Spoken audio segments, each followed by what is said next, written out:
प्रिय विद्यार्थी भैया बहनों, आज मैं आपके सामने महाकवि माघ का प्रभात वर्णन नामक निबंध का व्याख्या भाग 4 लेकर उपस्थित हूँ। सूर्यदेव की उदारता और न्यायशीलता तारीफ के लायक है। तरफदारी तो उसे छू तक नहीं गई, पक्षपात की तो गंध तक उसमें नहीं। देखिए न, उदय तो उसका उदयाचल पर हुआ, पर क्षण ही भर में उसने अपने नए किरण कलाप को उसी पर्वत के शिखर पर नहीं, प्रत्युत सभी पर्वतों के शिखरों पर फैलाकर उन सब की शोभा बढ़ा दी। उसकी इस उदारता के कारण इस समय ऐसा मालूम हो रहा है जैसे सभी भूधरों ने अपने शिखरों, अपने मस्तकों पर दोपहरिया के लाल लाल फूलों के मुकुट धारण कर लिए हों। सच है, उदारशील सज्जन अपने चारु चरित्रों से अपने ही उदय देश को नहीं, अन्य देशों को भी आप्यायित करते हैं। प्रस्तुत गद्यांश के माध्यम से लेखक सूर्यदेव की उदारता का वर्णन करते हुए सज्जन पुरुष से उसकी तुलना करते हैं। सूर्यदेव की उदारता और न्यायशीलता तारीफ के लायक है। उदारता का तात्पर्य जो व्यक्ति समान भाव रखे, यानी जैसा भाव वह अपने लिए रखता है उसी प्रकार के भाव विचार वह दूसरों के लिए भी रखे। और न्यायशीलता तारीफ के लायक है, यानी प्रशंसा के योग्य है। तरफदारी तो उसे छू तक नहीं गई। तरफदारी यानी ऐसे कभी कभी हम देखते हैं ना कि कुछ लोग ऐसे होते हैं जिनको उनकी तारीफ करना बहुत पसंद होता है और वह उसी के ही कार्यों को करते हैं। कोई राजा है, कोई मंत्री है, तो बहुत से इस प्रकार के लोग वहाँ पर जाते हैं, उनकी तरफदारी में लगे रहते हैं। लेकिन सूर्य देव इस प्रकार की प्रवृत्ति के नहीं है, उसे छू तक नहीं गई है। पक्षपात की तो गंध तक उसमें नहीं है। और पक्षपात करना, इसकी तो लेखक कहते हैं कि सूर्यदेव के अंदर गंध तक नहीं है। देखिए न, उदय तो उनका उदयाचल पर हुआ, पर क्षण ही भर में उसने अपने नए किरण कलाप को उसी पर्वत के शिखर पर नहीं, प्रत्युत सभी पर्वतों के शिखरों पर फैलाकर उन सब की शोभा बढ़ा दी। तो तरफदारी, पक्षपात, इस प्रकार की भावना सूर्यदेव के अंदर नहीं है। तभी तो उनका उदय उदयाचल पर हुआ।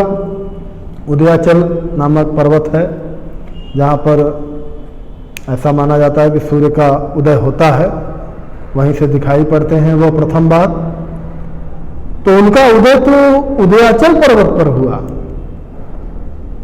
पर क्षण ही भर में उन्होंने अपने किरण कलाप अर्थात अपने किरणों के समूह से उसी पर्वत के शिखर पर नहीं, यानी जिस पर्वत पर उनका उदय हुआ केवल उसी पर्वत के शिखरों को नहीं, प्रत्युत बल्कि सभी पर्वतों के शिखरों पर फैलाकर, बल्कि अपने सुनहले किरण समूह को सभी पर्वतों के शिखरों पर फैलाकर। ऐसा नहीं है कि जहां पर उनका उदय हुआ केवल उसी पर्वत के शिखरों पर अपने किरण समूह को उन्होंने फैलाया, बल्कि जितने भी पर्वत थे उन सभी पर्वतों के शिखरों पर अपने किरणों को उन्होंने फैलाकर क्या किया, उन सबकी शोभा बढ़ा दी, उन सबकी सुंदरता बढ़ा दी।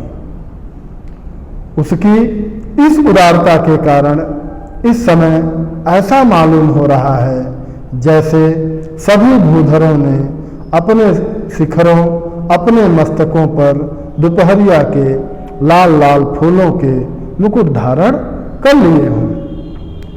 तो वह सूर्य देव की उदारता ही है।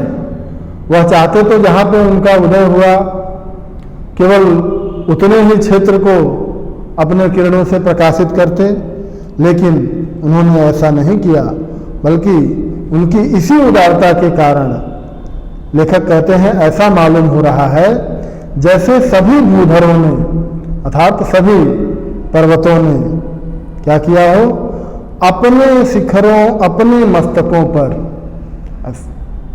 यानी उन पर्वतों पर जितने भी शिखर हैं, तो ऐसा लग रहा है कि उन सभी पर्वतों ने अपने शिखरों और अपने मस्तकों पर क्या किया हो, दोपहरिया के लाल लाल फूलों के मुकुट धारण कर लिए हों। यानी दोपहर में खिलने वाले लाल पुष्पों के मुकुट धारण कर लिए हों, ऐसा दृश्य वहाँ दिखाई पड़ रहा है।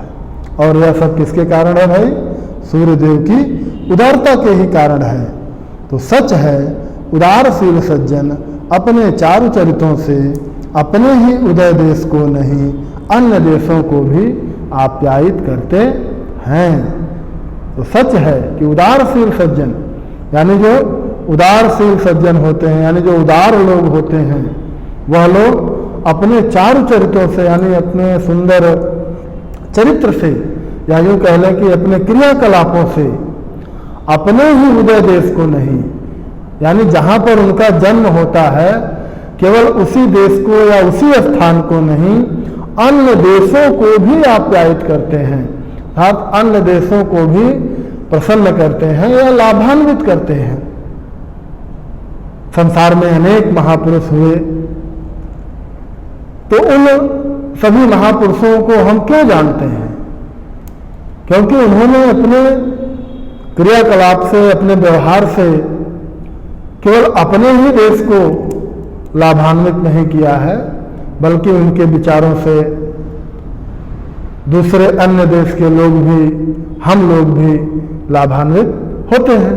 जैसे भाई मान लो महात्मा बुद्ध हैं, महात्मा गांधी हैं, ईसा मसीह हैं, इस प्रकार के अन्य भी बहुत से वैज्ञानिक भी हैं जिनके आविष्कारों का लाभ केवल उन्हीं के देश के लोग नहीं लेते, बल्कि दुनिया के अन्य देशों के लोग भी उनके द्वारा किए गए आविष्कारों से क्या होते हैं? लाभान्वित होते हैं। इससे संबंधित कुछ प्रश्न हैं। गद्यांश के पाठ और लेखक का नाम लिखिए। अगला प्रश्न, रेखांकित अंश की व्याख्या कीजिए। ग, तरफदारी किसे छू तक नहीं गई है? बहुत ही आसान प्रश्न है। अगला प्रश्न, भूधरों की शोभा किसकी उदारता के कारण बढ़ गई है? और अंतिम प्रश्न, लेखक ने सूर्यदेव की तुलना किससे की है? आज के लिए इतना है।